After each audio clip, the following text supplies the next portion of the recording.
see today? Bird. Sorry, what did you guys come to see today? I guess we have some of them. Anybody come to see anything else? Rhinos. Anybody come to see anything else? You guys just. Alright. So, with me also comes the other thing, the birds. So, you guys ready to meet some birds? Yeah. Yeah? What do birds have in common? What makes me welcome out my very first bird? Now, he is the largest type of bird. No, he's not. He is the largest owl found in Africa. Not the largest bird, because the largest bird is the Ostrich. ostrich. You get 5 bonus points. Very good. All right, and that's one that doesn't fly, huh? But this one does fly. You guys ready to meet Mandela? Yeah.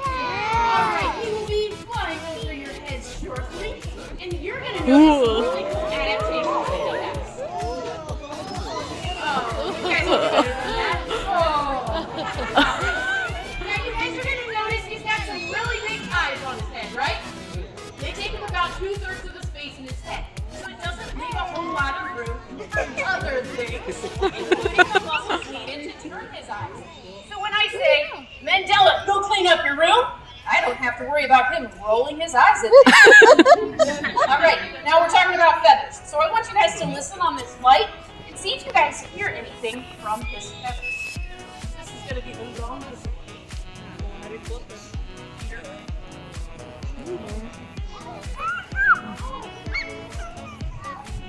Anything from those feathers? From his mouth, yes, huh? He was definitely vocalizing. Now his wings are very unique. He's got fringes on the edge of them, and it's going to help him to fly nearly silently in his environment. That is a wonderful way to sneak up on prey. If you're flying around and saying, I'm coming to eat you, that doesn't work out very well, right? Then you can get away if you're that prey. He has some other cool adaptations as well. You guys see those feet right here? Those are basically 8 razor sharp steak knives. That's how he's going to grab a hold of his prey and prevent it from flying or from running away from him. Because he really enjoys a crowd. So, we are going to actually welcome out our next bird, who is called a yellow-crested cockatoo. He goes by the name of Sydney, and she has been, what do you guys think? Oh! You guys notice today's kind of cool, right? Yeah. But in the sun, what do you guys notice? It's warm, right? Yeah. So on days like this where it's kind of cool on the ground, we have warming pockets of air. So different things like hawks and vultures are seen riding those pockets of air, usually on days like she will be joining us right through the tree. Ooh. Now Sydney, like I mentioned, is a cockatoo, is a type of parrot. So she's got some special adaptations that are going to help her out. In her environment, all birds have a beak. Yeah, you have a cool beak. Can they see that beak? Great job. Now with this beak in a parrot, they actually are very tough. They can use that to break into tough nuts and seeds in their environment. They have a rasping edge on the top of their bill, so they can take some of those and rasp into them. They even have a bone in their tongue to push it to the roof of their mouth to bust it open. Now they will take and they will use this bill in order to move around in their environment like a third foot as well. Now as she's eating, something that parrots will do is they will take and they will drop crumbs to the ground. That's going to help to grow new plants where they're at. But in addition, they might fly to another part of the forest, and sometimes food that they ate on one side is now going to come out on the other side of the forest. We call that food, you guys, and that actually helps to spread those plants around their home. Now, I did mention just how strong this bill was, right? This is how we're going to demonstrate this. This is an almond. Any of you guys ever seen one of those before? And we use a nutcracker to get into it. Now this bill of hers पूरा बादाम का छिलका तोड़ के खा रहा है. I didn't even get to the end of my spiel. I was going to talk more. She's already into it, you guys. So we can bust into that, and you can see how she's using the next thing I was going to talk to you guys about, and those feet. She's got some very fancy feet that she uses to hold food up to her face when she eats it. My friend, it is time for her to say your adieus. Can you tell everyone what a very nice kiss? Very nice. That's cute. All right. Well, my friend said, you guys aren't afraid of birds because you're here at the bird show, right? Okay. What's your name? Ewan. Ewan? Madison? And Anthony. Everybody welcome my volunteers to the show. Hey guys, this is the honorary trees, okay? So we're going to just line up shoulder to shoulder, facing your audience. You guys can come scooch this way a little bit, okay? Now, all trees have branches, right? So you guys are going to stick your arms straight in front of you guys because those are your branches. Now, sometimes things grow on branches, so I'm going to put this in your right hand, okay? These are fruits that are growing on your branches. You've got a little bit of melon, maybe a grape. Okay, now I'm going to have you, sir, take 2 steps this way. Take 1 step this way, you stay, okay? And then you're just going to dramatic pause. Coco. Whoa. We don't have any fruits today, but they do eat. And yeah, after they blink, she's landed on you, you will be able to rest your arms. Hi, very good. Now, what I'm going to do is tell you a little bit about this beak. Now that she's come, she left it. It was not very tasty. With this beak, look at how jagged and serrated it कितनी is. सुंदर है. They eat fruit, right? We cut it up for them. But in their jungle home, they don't have fancy cooks like us to cut up their fruit. So that Bill does the job. They also will eat eggs and occasionally baby birds. I know. You didn't think that this cute little thing could be so ferociously vicious, did you? Now, this bill also plays an important role in courtship. They will take and they will toss things into the air, and if their significant bird other tosses things back, then they know that there are going to be some baby toucans. As you guys can see, she's never tossed me anything back, which is fine, because romance in the jungle just doesn't work for me. Like, you are really adorable and cute. Alright, we're going to go ahead, we're going to let you head on back. I'm going to come and collect those cups, really cool adaptations that are going to help him out in his home. That bill is amazing. It's going to help him as he slishes through the grasslands, scaring up lizards and snakes, small birds, small mammals. He's not too picky. And then in addition, he's got those nice thick scales because sometimes your food bites you back. And so that is going to help protect you from things that might try to bite you back. It's kind of like a big snake hook on his face. So you can hold that snake at bay, and he's got a near immunity to snake venom. He found the crackers. Just put your foot over him. Hey, Abby, animal crackers. That's cannibalism. I can make things disappear. Whoosh, just like that. All right. Now, in addition, it might look like his cast is broken. Now, that is actually called an open cast. It's going to help with sound and it traveling in their savannah home. But you've done a So you back fantastic up on job. this We're going to let you head on back. Thanks, Abby. You guys ready to talk about camouflage? Yeah. Okay. Me too. We're going to welcome out Cortez. And Cortez is a... Actually, I'll let you guys tell me what Cortez is. And Wait, his original. name based off of the colors of his feathers. Okay? Oh, and you're a macaw. What kind of bird is that? It is a parrot. Thanks, guys. A blue and yellow macaw. Really creative, huh, Cortez? All right, now I said we were going to talk about camouflage, right? You don't blend into anything. What, bananas? How is this going to work? I got an idea. Okay, son, work with me. He blends in like a penguin in water.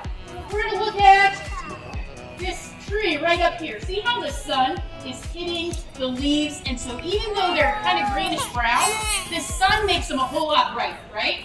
Can you show us your wings? Now, if you guys look at his underside, that yellow is actually going to help him to blend in really nicely if he was hanging out in a tree. Now, look behind you guys. So where the sun isn't quite hitting, the foliage is a much darker green, right?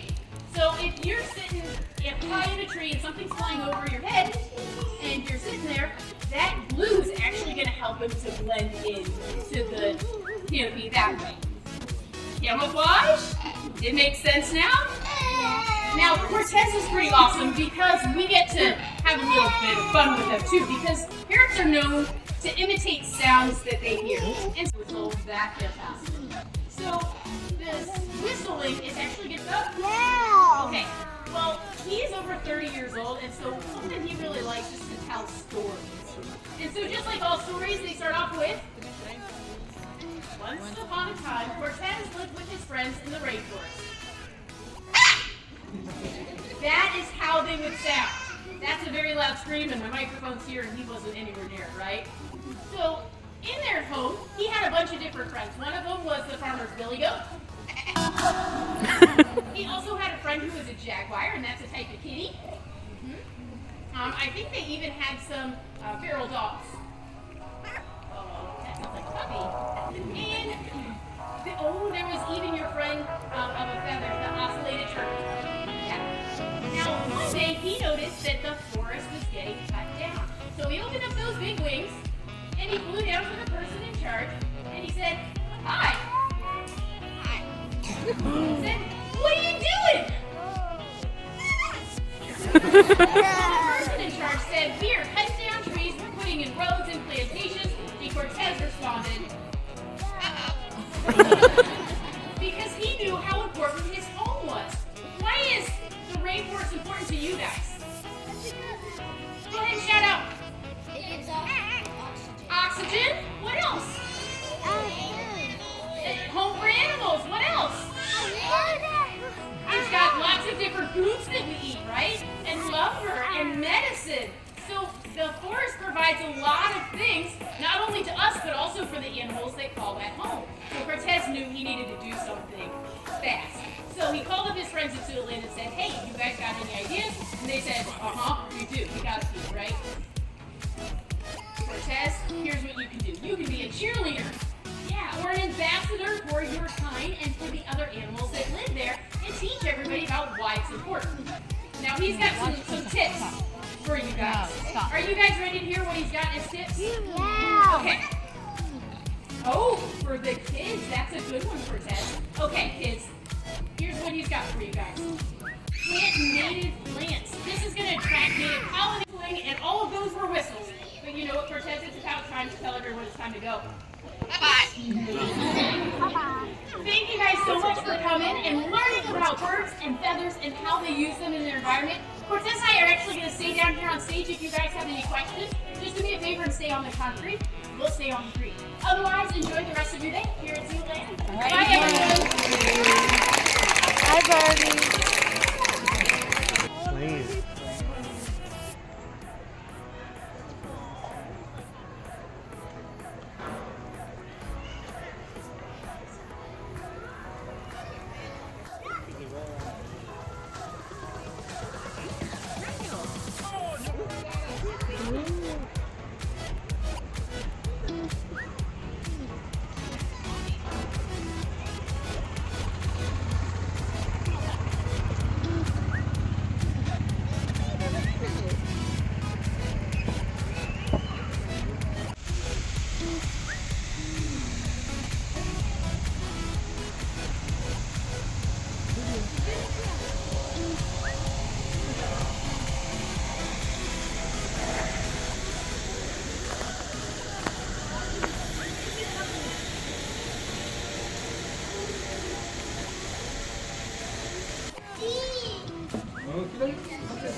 कितना majestic लग रहा है